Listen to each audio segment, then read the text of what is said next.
Assalamualaikum warahmatullahi wabarakatuh.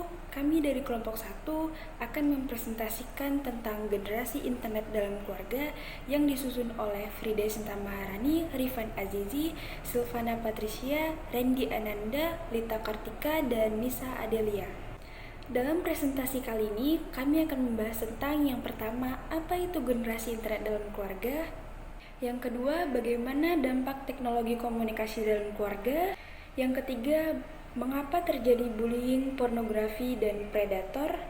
Yang keempat, bagaimana peran orang tua dalam generasi internet keluarga. Dan yang kelima, apa itu digital parenting. Baiklah, penjelasan yang pertama akan dijelaskan oleh Rifan Azizi. Pengertian generasi internet dalam keluarga. Sebelum masuk pengertian generasi internet dalam keluarga, saya akan menjelaskan apa itu generasi internet. Generasi internet atau generasi Z adalah mereka selalu terhubung dengan dunia maya dan dapat melakukan segala sesuatunya dengan menggunakan kecanggihan teknologi yang ada. Bahkan budget sudah menjadi pegangnya dari sejak kecil.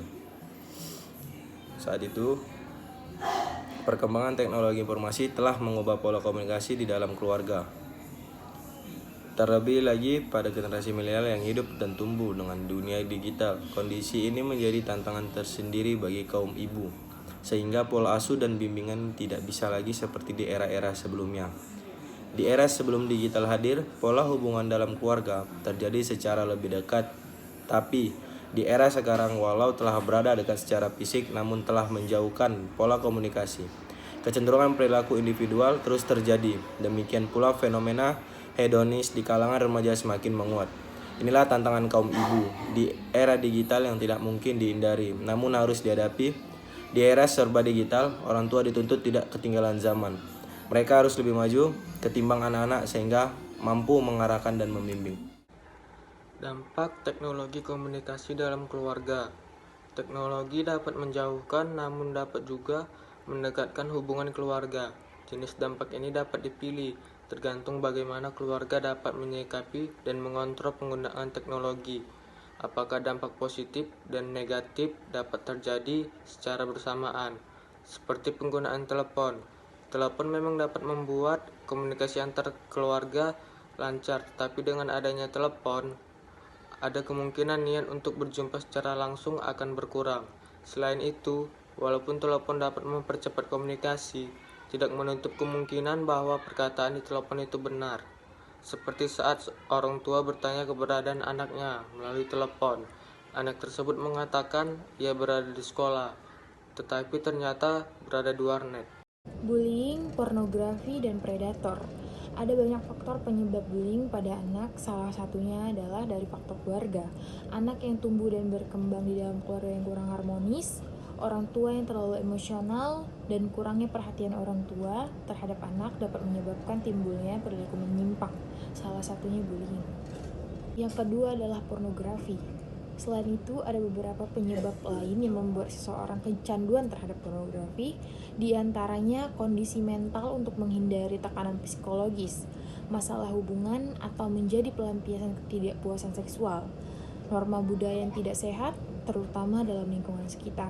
Yang ketiga adalah predator, faktor-faktor risiko yang dapat menyebabkan seseorang menjadi pelaku kekerasan seksual yang biasa disebut predator anak, yaitu pertama, keterampilan sosial yang buruk, perasaan tidak berdaya, dan masalah seksual.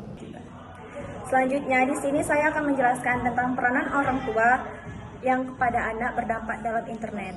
Peranan orang tua adalah mengawasi dan mengontrol terhadap kegiatan yang dilakukan oleh anak. Dalam hal ini, orang tua bertugas untuk mengawasi anak terhadap penggunaan media internet, karena banyak hal positif dan juga hal negatif yang berdampak pada anak. Hal positifnya yaitu anak menjadi gampang mencari tugas, lebih memudahkan untuk mengerjakan tugas-tugas yang berdampak pada internet. Hal negatifnya yang terjadi pada anak yaitu anak suka melalaikan sholat, anak menjadi malas mengaji, dan juga anak menjadi emosional jika tidak diberikan akses internet, dan anak akan menjadi individu tidak peduli dengan lingkungannya.